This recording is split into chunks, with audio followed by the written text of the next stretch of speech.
today, you know it is cold. Let's check in now with meteorologist Abigail Degler. It was a rough day to walk the dog. Yeah, windy too. We are dealing with this chilly setup that is just a cold mass of air sitting over us. Colder than January normally?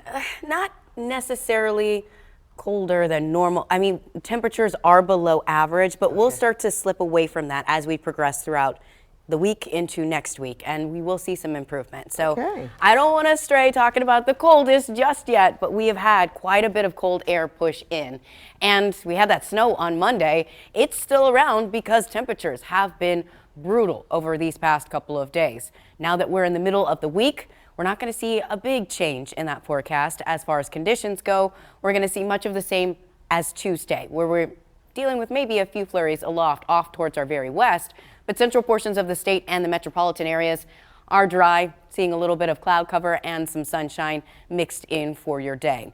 Now, as we transition into the evening, we are dealing with a calm and cold forecast. The next system pushes in by the weekend. And yes, we may also still be talking about snow. Some improvement will move in as we head towards next week and see those temperatures on the rebound slightly. But for now, we're stuck in the 20s and 30s across the state. We'll be talking about the teens and negative feels like temperatures as we transition into tomorrow in the next few minutes. I called the fire department about an hour ago. Obviously they're very busy. I just called again to see if they were coming, and obviously they're just very busy and they have a lot of calls right now.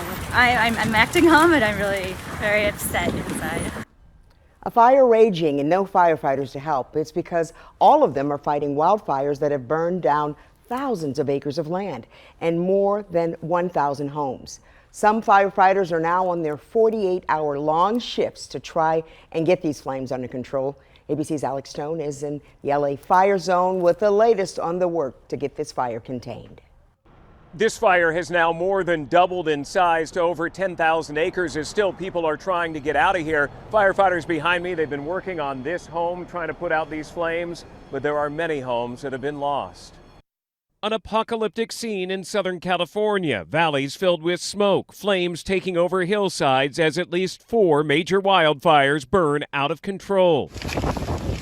Embers flying all around, pushed by hurricane-strength winds. Oh, and we had, a partial structure collapse. This afternoon, we got our first look at the devastation from the air, the winds slowing enough for helicopters to fly safely. It's Armageddon. I'm driving through a war zone right now, and I don't even know what to say. I'm speechless. I'm shocked. The winds also kept firefighters from launching water-dropping helicopters, people running with buckets of water in their hands, trying to do anything they could to save homes, others rushing to grab any belongings they could. Neighbors tried but could not save the Symington family's home of 24 years. It makes me want to cry, but it also, in the midst of the dark hour, puts a little ray of love and hope. All the stuff that's here is replaceable. People are not. What having a family is the most important thing.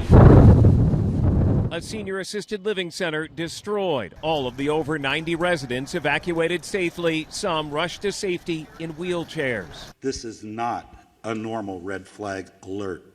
The LA County Fire Department was prepared for 1 or 2 major brush fires, but not 4. President Biden is in Los Angeles for an unrelated matter and got an update on the disaster from firefighters. He's also spoken with Governor Gavin Newsom. We're prepared to do anything and everything as long as it takes to contain these fires and help reconstruct, make sure that we get back to normal.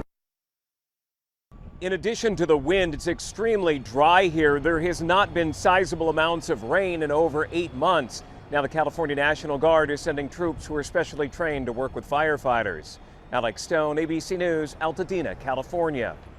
And back now with meteorologist Abigail Degler to look at these fires. I mean, it's amazing to see how close they are to the people and their homes, and it's caused a lot of damage. It's hitting really hard in residential areas. I've seen on social media platforms, also on ABC News, just videos people have posted, and Malibu has just been up in flames. We were talking about winds, especially in this package here. They were clocking winds anywhere from 98, even close to 100 miles per hour. Wow. These Santa Ana winds are no joke, and it is only exacerbating this fire. And we will be dealing with this fire off towards Los Angeles for some time. I know fire officials are just saying that it's not possible to contain them right now, and this is what they're looking at. This red splotch here, this is an active fire. This gray here, that's thick smoke, and this lighter gray color, that is the smoke that is pooling around some of those fires, and it is parts of California. They are under a high wind warning or a red flag warning through Friday, and we'll touch base with this, but our thoughts are with California right now. All right, thanks, Abigail.